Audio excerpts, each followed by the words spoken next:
जय श्री ओम नमः सिद्धेभ्यः। नमो अरिहन्ताणं, नमो सिद्धाणं, नमो आयर्याणं, नमो उवज्झायाणं, नमो लोये सव्यसाहुणम्। अरिहंत सिद्ध सूर्य उपाध्याय साधु सर्व, अर्थ के प्रकाशी मांगलिक उपकारी है। तिनको स्वरूप जान रागते भई जो भक्ति, काय को नवाई स्तुति को उचारी है। धन्य धन्य तिन ही ते काज सब आज भये, कर जोड़े बारे बारे वंदना हमारी है। मंगल कल्याण सुख ऐसो हम चाहते हैं, हो मेरी ऐसी दशा जैसी तुम धारी है। हो मेरी ऐसी दशा जैसी तुम धारी है। हो मेरी ऐसी दशा जैसी तुम धारी है।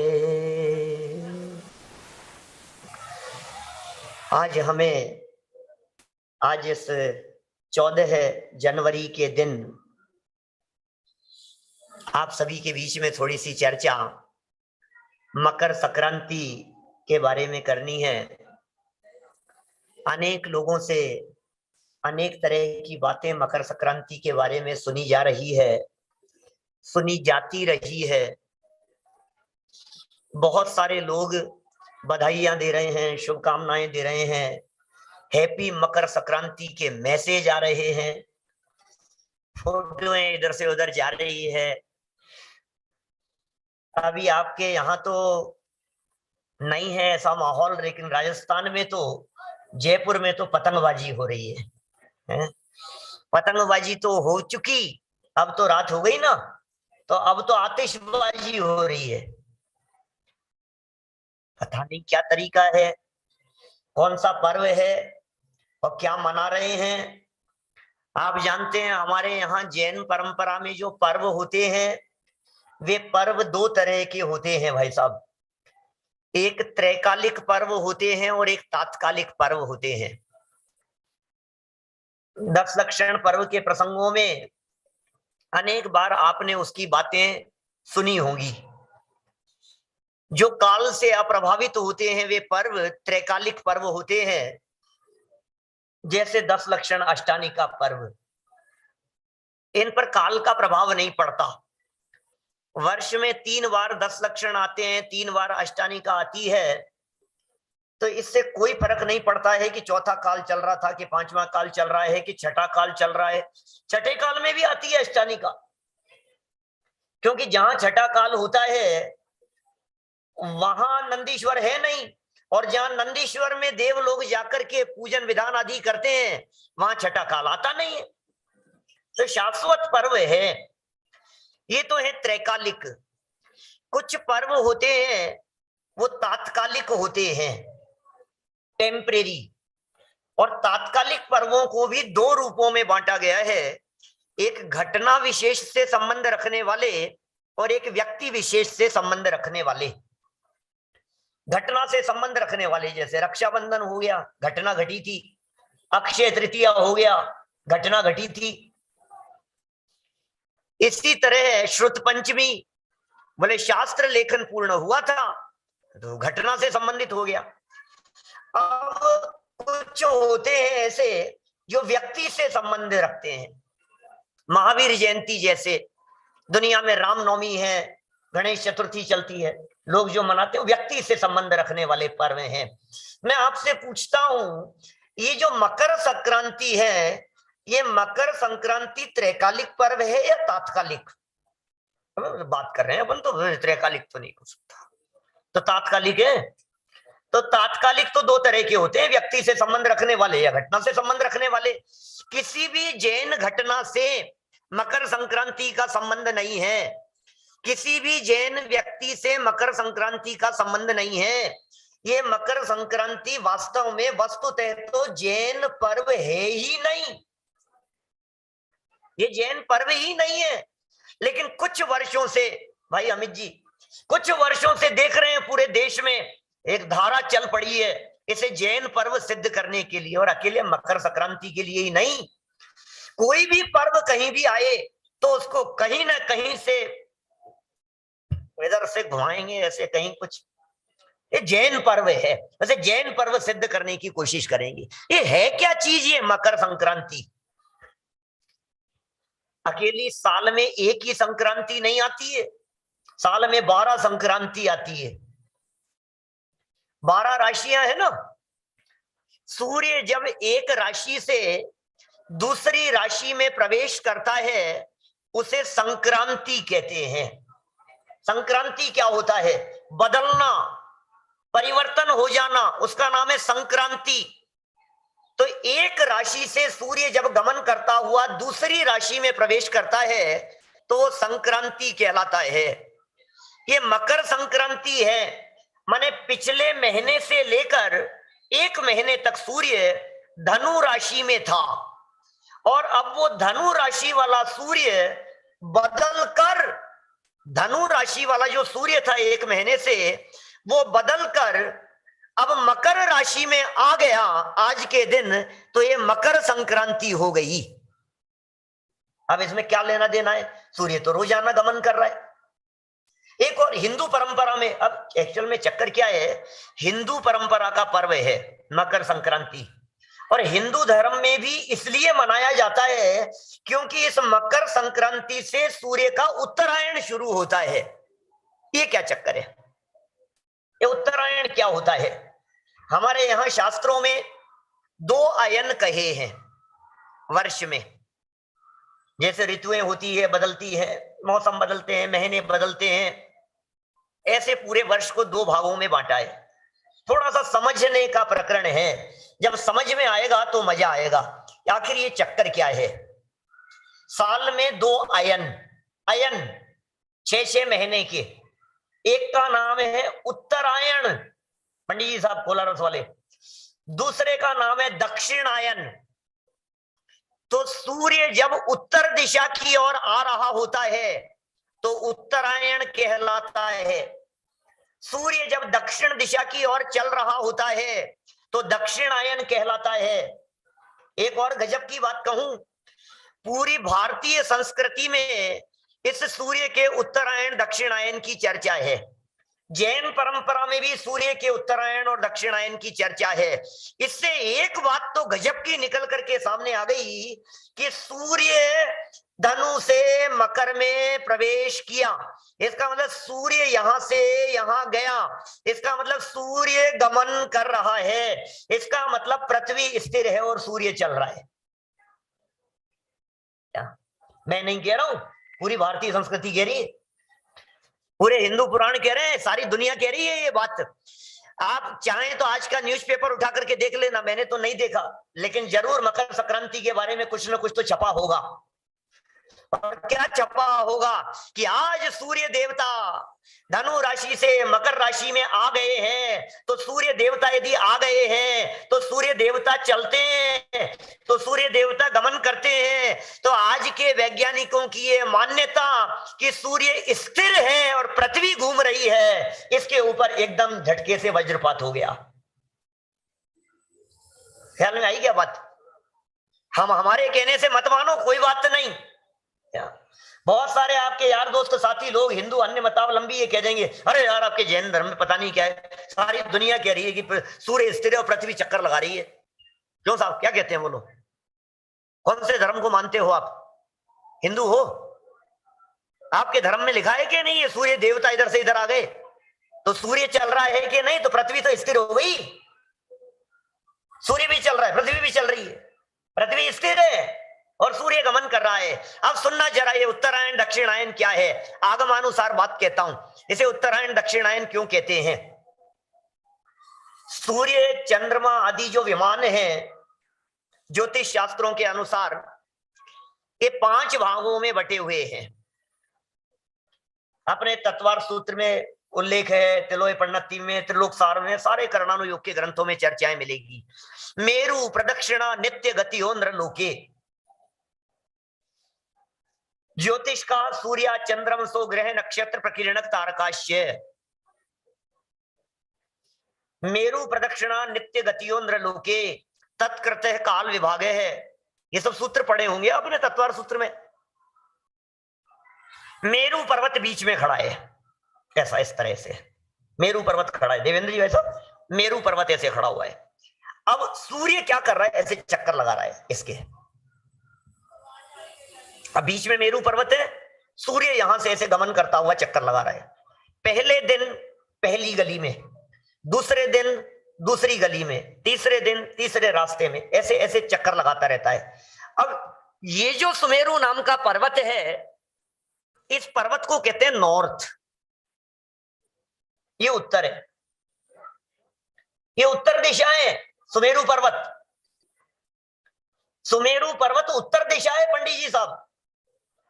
अभी सुनो, थोड़ा बहुत यदि जैन ज्योग्राफी की नॉलेज होगी तो बात में और मजा आएगा आपको।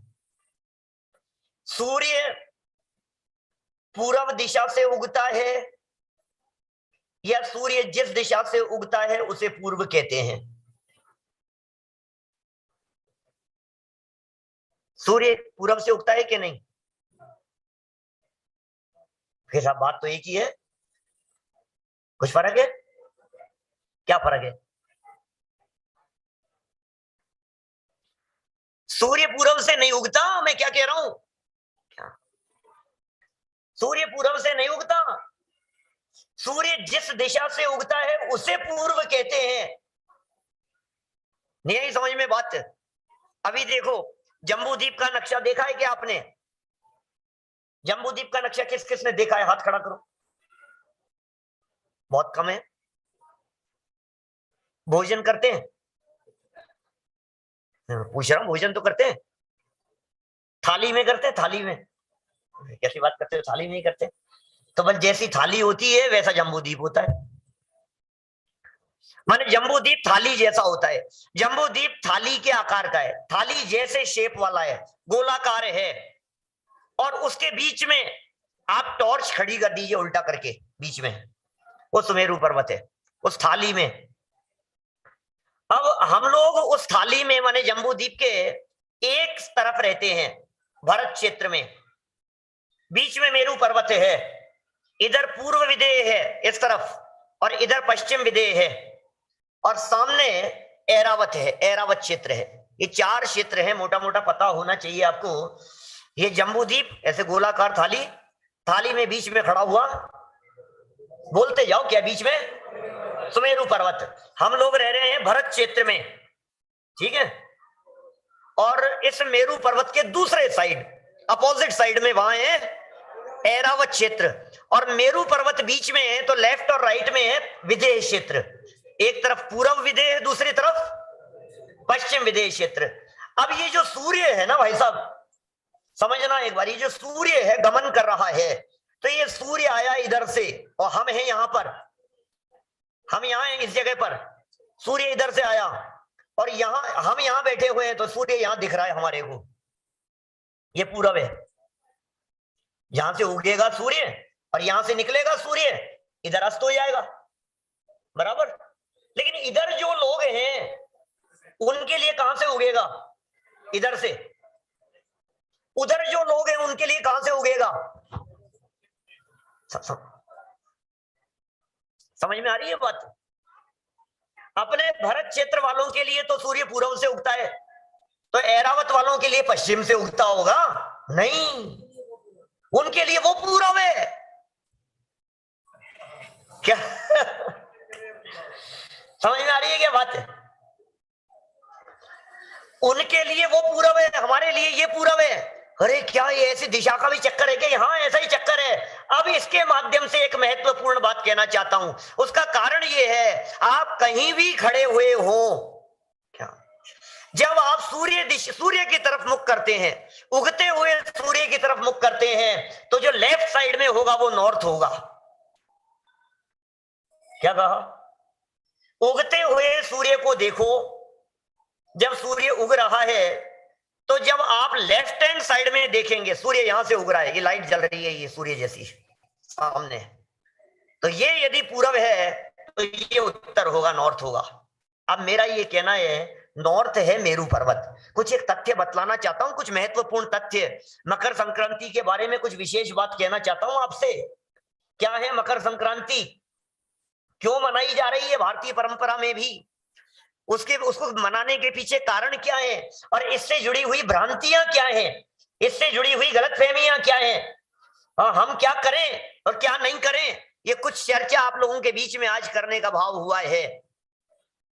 तो मेरू पर्वत यदि उत्तर है, मेरू पर्वत उत्तर है, तो जब सूर्य गमन करता हुआ मेरू पर्वत के पास में आ रहा होता है तो उत्तरायण, तो उत्तरायण कहलाएगा। और जब वही सूर्य गमन करता हुआ बाहर चला जाता है, दूर जा रहा होता है, तो मेरू से दूर, तो कहलाएगा दक्षिणायन। समझ में आ गया क्या उत्तरायण दक्षिणायन क्या है? एक्चुअल में सूर्य के गमन करने की हमारे यहाँ शास्त्रों में 184 गलियां बताई गई है। वीथी कहते हैं उसे, रास्ते हैं, उसका अपना चर क्षेत्र है सूर्य के गमन करने का, बाकायदा उसके रूट बने हुए हैं। सूर्य जो गमन करता है उसके, मतलब ये सूर्य है ना, ये चल रहा है, तो जम्बू द्वीप में 2 सूर्य हैं और दोनों मिलकर के पूरा कर लेते हैं एक सर्कल को। जम्बू द्वीप में 2 सूर्य हैं, दोनों मिलकर के एक सर्कल को पूरा कर लेते हैं। टोटल रास्ते कितने हैं? 184। एक दिन में एक रास्ते में, दूसरे दिन में दूसरे रास्ते में, तीसरे दिन में तीसरी गली में, चौथे दिन में चौथी गली में, पांचवें दिन में पांचवी गली में, ऐसे बढ़ते बढ़ते बढ़ते बढ़ते अंतिम 184 नंबर की गली में पहुंच जाता है सूर्य। ऐसे बाहर जा रहा है, बीच में मेरू पर्वत है, राउंड लगाता हुआ बाहर जा रहा है, और फिर 184 नंबर की गली से जब वापस अंदर आ रहा होता है, वही रिवर्स जब ऐसे चल करके आ रहा होता है, तो जब मेरू के पास आ रहा है तो कहलाएगा उत्तरायण।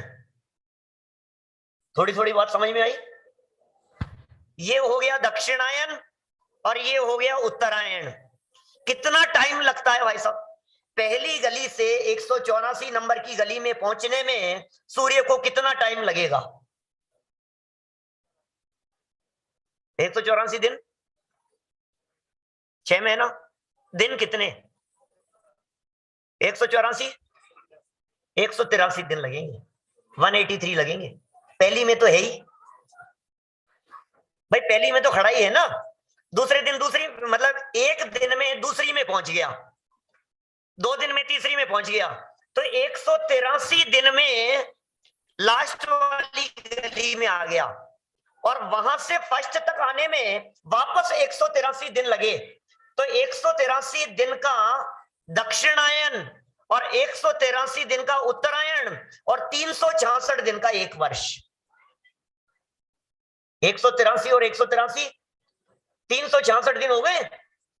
अब चक्कर ये है, हिंदू परंपरा में सूर्य को माना जाता है देवता, सूर्य को माना जाता है परमात्मा। वो कहते हैं सूर्य भगवान है, और हम कह रहे हैं सूर्य में भगवान है, सूर्य में अकृत्रिम चैत्यालय है। जैन परंपरा में भी यदि पूर्व दिशा को कहीं महत्व दिया गया है तो क्यों दिया गया है? पूर्व दिशा और उत्तर दिशा को महत्व क्यों दिया है? बोलो। वैसे तो सब दिशाएं बराबर है, क्या फर्क पड़ गया है? पूर्व हो चाहे उत्तर हो, दक्षिण हो चाहे पश्चिम हो, क्या फर्क पड़ना है? इन दिशाओं से क्या फर्क पड़ेगा? लेकिन फिर भी जब जिन मंदिर का निर्माण करते हैं, जब प्रतिमा विराजमान करते हैं, तो देखा जाता है पूर्वमुखी होनी चाहिए, उत्तरमुखी होनी चाहिए। उत्तर और पूर्व दिशाओं को शुभ माना जाता है जैन परंपरा में। कारण क्या है? उत्तर दिशा को शुभ मानने का कारण वहां मेरू पर्वत है। उत्तर दिशा को शुभ कहने का कारण हम जहां हैं यहां से उत्तर दिशा में विदेश क्षेत्र है। हम जहां हैं यहां से उत्तर दिशा में साक्षात सिमंदर भगवान विराजमान है, इसलिए उत्तर दिशा को श्रेष्ठ कहा जाता है। वहां तीर्थंकर परमात्मा मौजूद है, विदेश क्षेत्र है, मेरू पर्वत है, अकृत्रिम जनालय है, इसलिए तो उत्तर भली हो गई। और पूर्व दिशा को इसलिए भला कहा जाता है क्योंकि पूर्व दिशा से मानो प्रतिदिन अकृत्रिम चैत्यालय उदय हो रहा हो। समझ में आ रही है बात? वो पूरब विदेह तो विदेह का पूरब है, हमारे से तो उत्तर में ही है। क्या विदेह पूरब और पश्चिम है, या हम जहां हैं यहां से वो नॉर्थ में है, ऐसा है।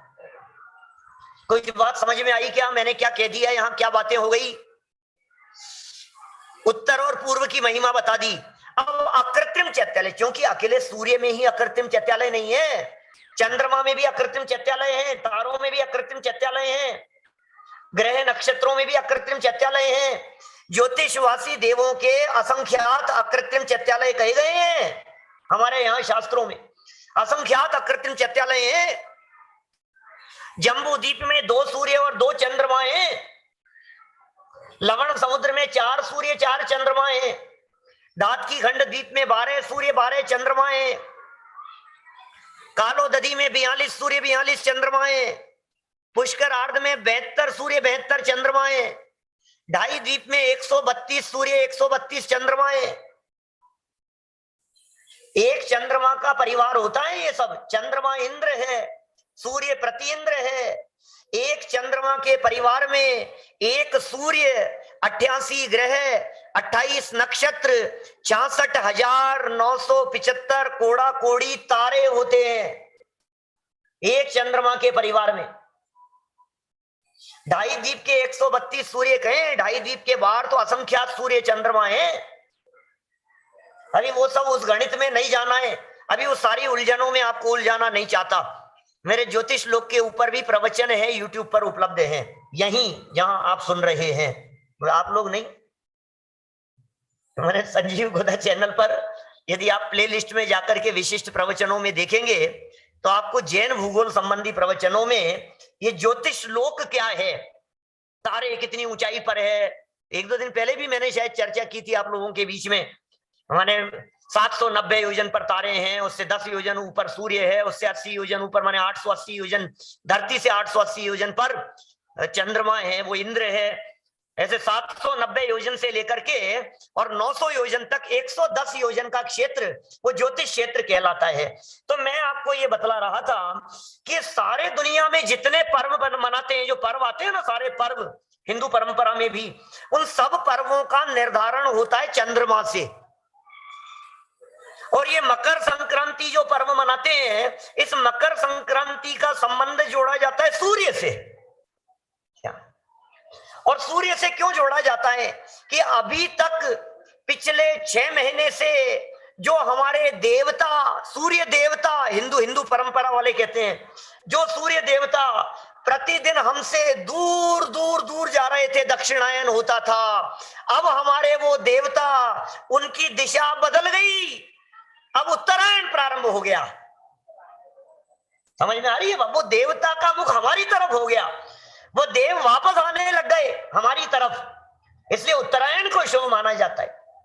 आपको मालूम है हमारे यहाँ जैन परंपरा में भी जब पंच कल्याणक वगैरह के मुहूर्त वगैरह देखे जाते हैं तो बहुत बारीकी से यदि उन बातों को देखा जाए, भाई विवेक जी शास्त्री, तो कहते हैं दक्षिणायन के समय प्रतिष्ठाएं नहीं होती, उत्तरायण में सूर्य हो तो प्रतिष्ठाएं शुभ मानी जाती।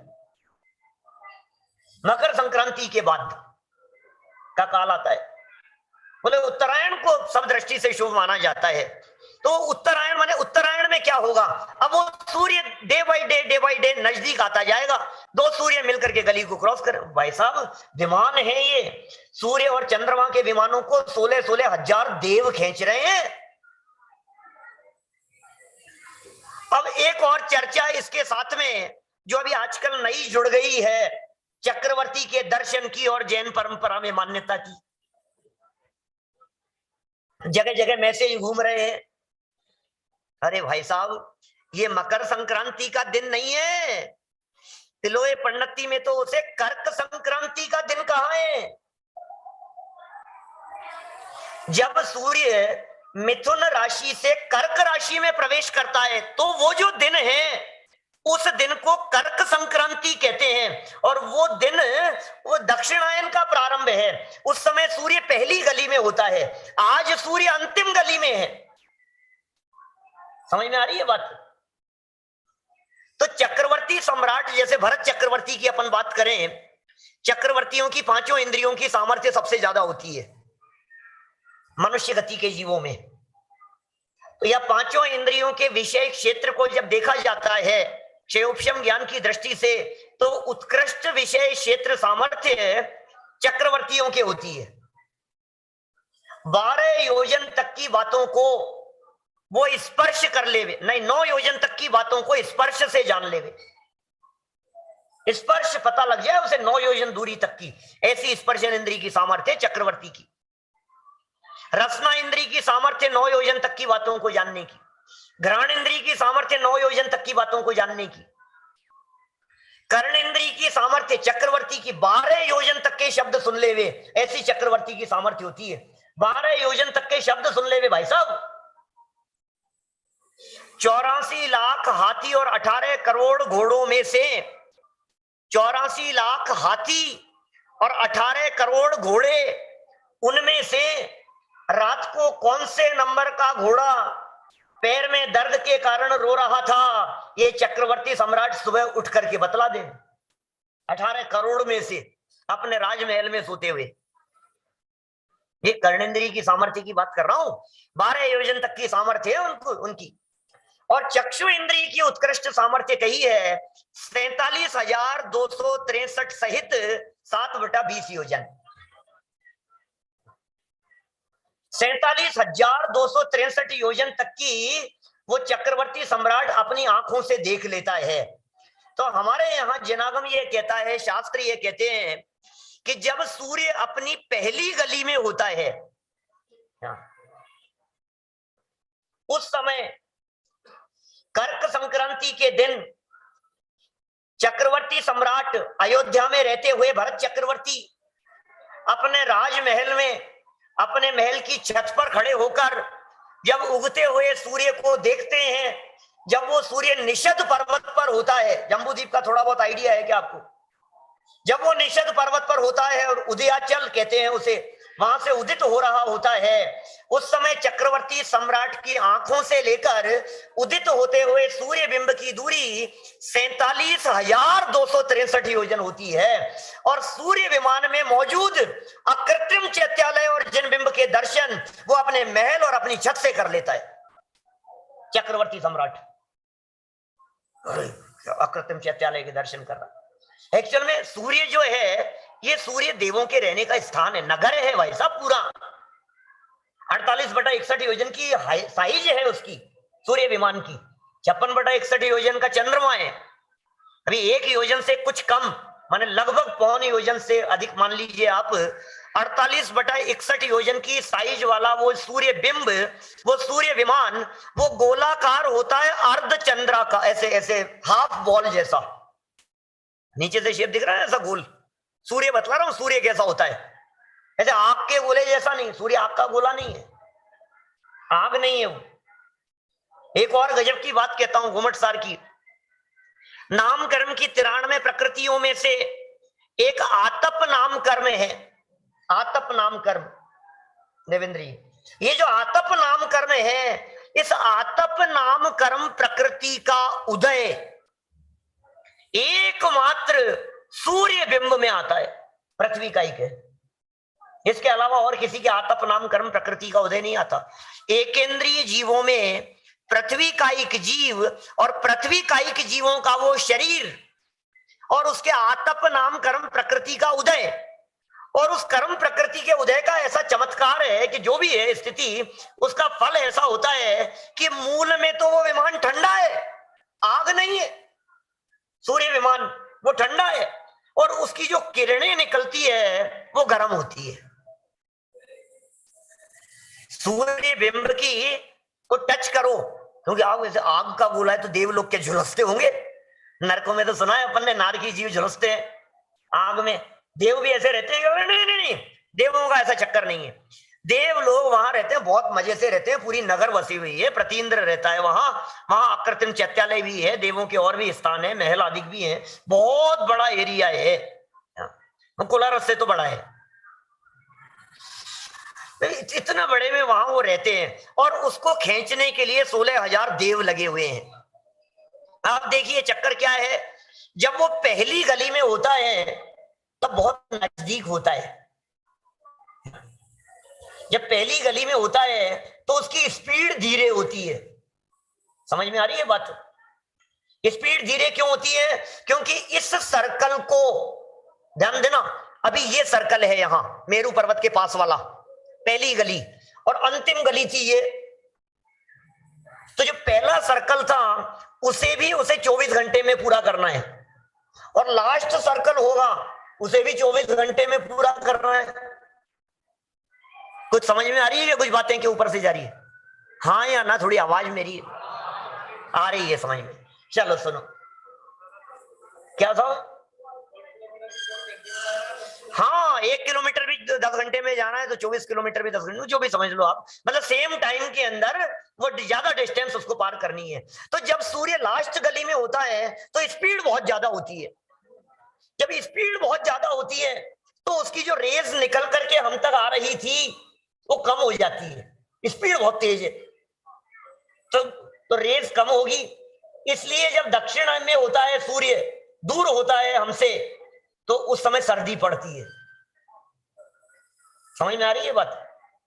जब वो नजदीक होता है तो गर्मी का समय होता है, रेस आएगी। और फिर दूसरी बात, धीरे धीरे चल रहा है, पास में रहता है तो वो धीरे धीरे गमन कर रहा है सूर्य, गर्मी का समय होता है। अभी कितनी चाल से चलता है मैं आपको क्या बतलाऊं।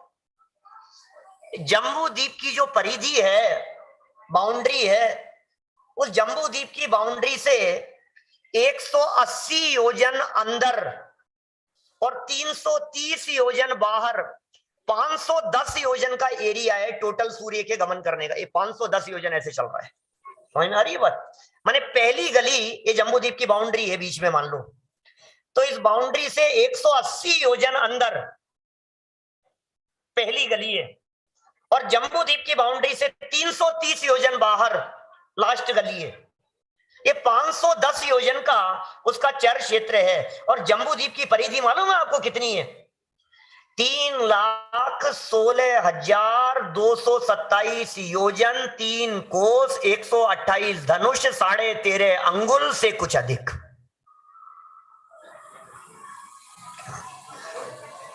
जम्बूद्वीप की परिधि है, सर्कल, जम्बूद्वीप के सर्कल की बात कर रहा हूं मैं। 1,00,000 योजन तो उसका डायमीटर है जम्बूद्वीप का, 3,16,000।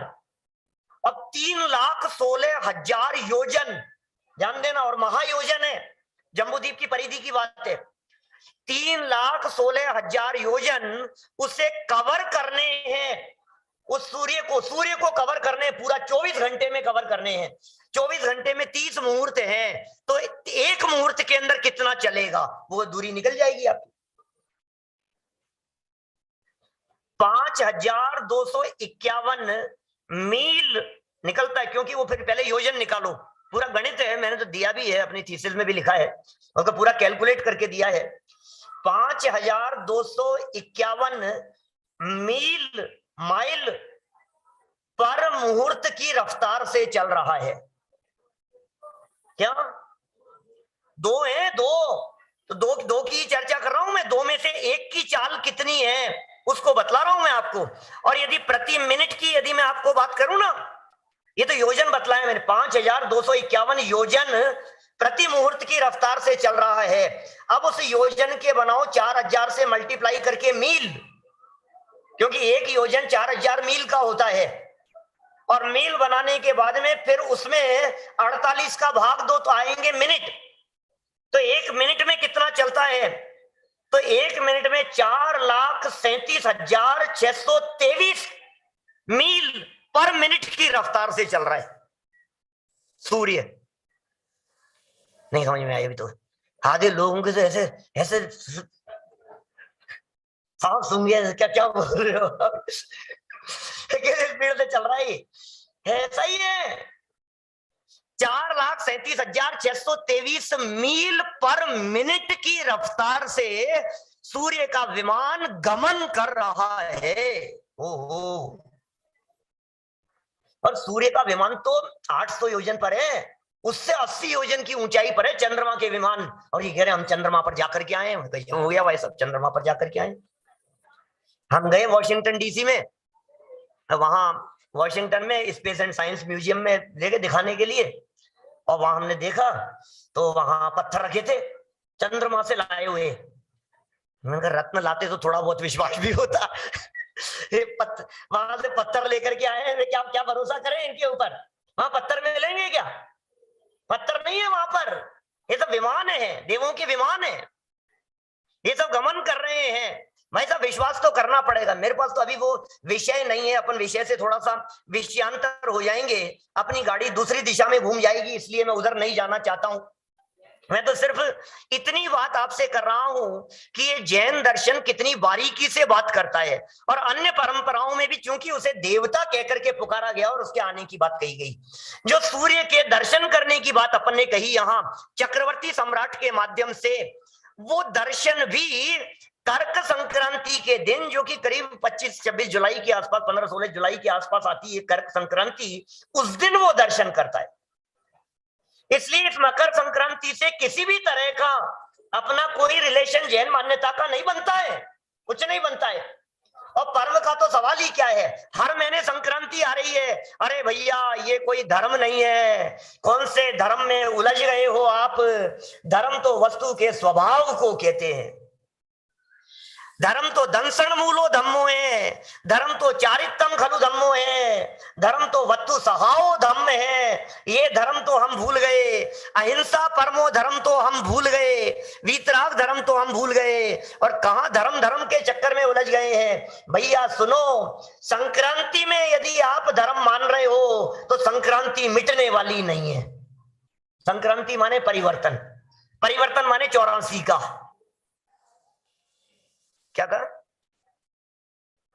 ये जो 84 का परिवर्तन है ना, ये जो 84 का चक्कर है, इधर से इधर, इधर से इधर, इधर से इधर, यहां से वहां, वहां से वहां, एक इंद्री से दो इंद्री, दो इंद्री से तीन इंद्री, ये जो चक्कर चल रहा है ये चक्कर मिटने वाला नहीं है।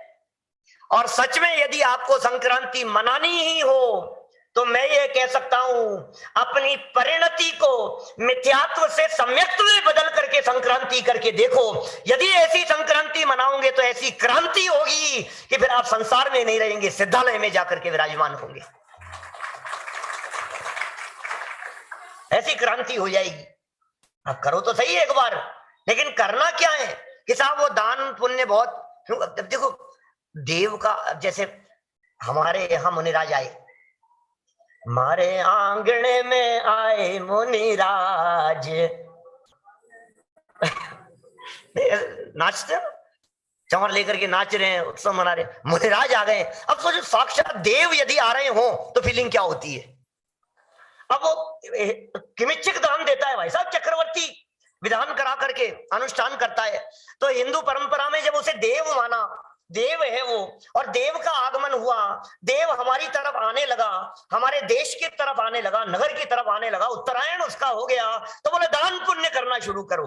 वे उसे दान पुण्य मानते हैं, लेकिन अपने यहां तो ऐसा मानते नहीं है। तो फिर करें कि नहीं करें? करो ना दान पुण्य के लिए, कौन मना करता है? आज मत करना, लेकिन समझ में आ रही है बात?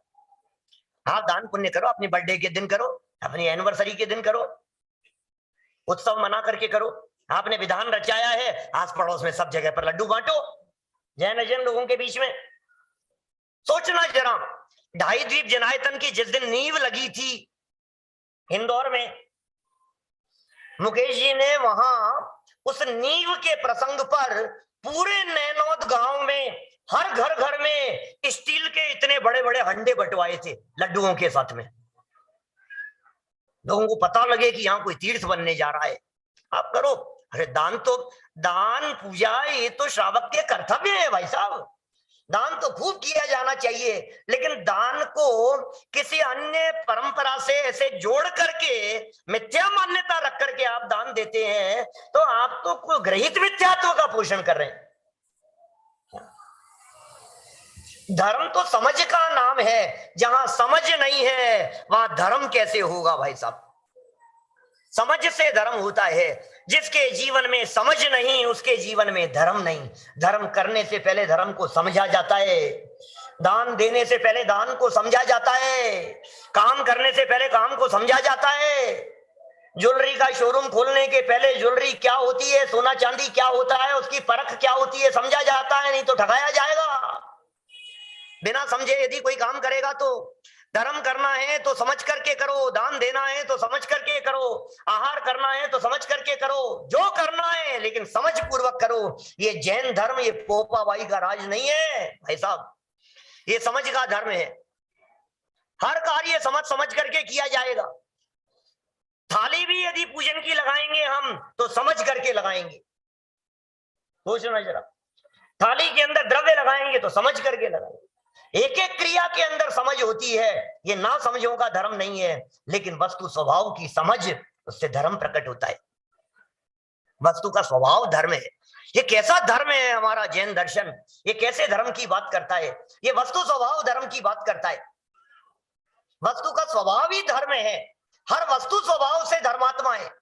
चारित्र ही धर्म है, अरे श्रद्धा ने ही धर्म है। वस्तु स्वरूप की ये बातें जब जीवन में उतरती है, जब अंदर में उतरती है, जब परिणति में उतरती है, तो सच्चा धर्म प्रकट होता है।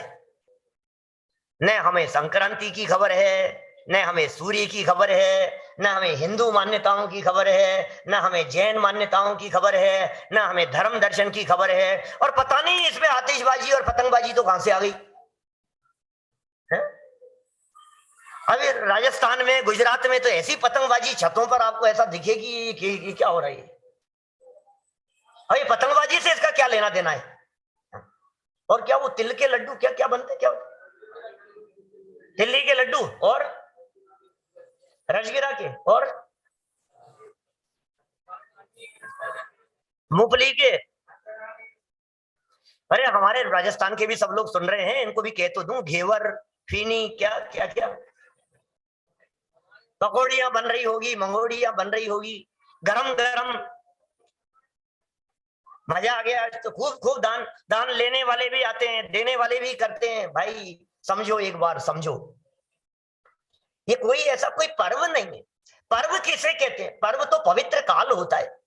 पवित्र तो कोई मंगल काल होता है, कोई मंगल अवसर होता है, उसे उसे पर्व कहते हैं, उसे त्योहार कहते हैं। कुछ घटना घटे, कोई ऐसा काम हो जो काम आज तक अनादि काल से नहीं हुआ हो, मिथ्यात्व के विध्वंस का काल हो, तो हम ये कहेंगे कि भाई साहब ये कुछ काम हुआ है। वो कोई अद्भुत कार्य होगा जिसके अंदर मिथ्यात्व का नाश होगा, ऐसा काम होना चाहिए। मैंने कहा ना, संक्रांति का अर्थ यदि बदलना है, जैसे अपने यहाँ कर्म प्रकृतियों के अंदर एक कर्म प्रकृति को कहते हैं संक्रमण। संक्रमण सुनो, संक्रमण। संक्रमण में क्या होता है? एक कर्म दूसरे कर्म में बदल गए, वो संक्रमण है। तो ऐसे सूर्य जो गमन कर रहा था, ये एक राशि में था, अब ये दूसरी राशि में आ गया, संक्रांति कह दिया है। मकर संक्रांति है, कर्क संक्रांति है, मिथुन संक्रांति है, ये सब अलग अलग जो 12 राशियां हैं, साल में ये 12 संक्रांतियां चलती है। मकर संक्रांति आती है पौष महीने में, इसी को धर्म मानते। बताया ना इसको क्यों मानते? इसको इसलिए मानते हैं क्योंकि देवता का आगमन हो रहा है, यहां से उत्तरायण शुरू हुआ है, इसलिए इसे शुभ मानते हैं। दक्षिणायन को शुभ नहीं मानते हैं। लेकिन चक्रवर्ती दर्शन की जो घटनाएं हैं, वो दक्षिणायन के प्रथम दिन की कर्क संक्रांति की घटनाएं, वो मकर संक्रांति की घटना नहीं है। बहुत बहुत बातें हैं इन सब चीजों के संदर्भ में। जब तक गहराई से पढ़े नहीं, जब तक गहराई से इन बातों को जाने नहीं, तब तक न हमें समझ में आ सकता है, न औरों को समझा सकते हैं।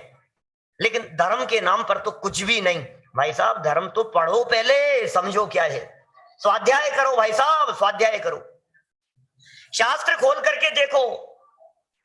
कोई व्यक्ति यदि आपको ये कह रहा है कि उस शास्त्र में, उस पुराण के अंदर इसको ऐसा लिखा था कि ये मकर संक्रांति की चर्चा है, तो मैं ये कहता हूं उनसे गाथा नंबर पूछो, उनसे श्लोक नंबर पूछो, और उसे खोल करके देखो कि आखिर ये कौन सी संक्रांति।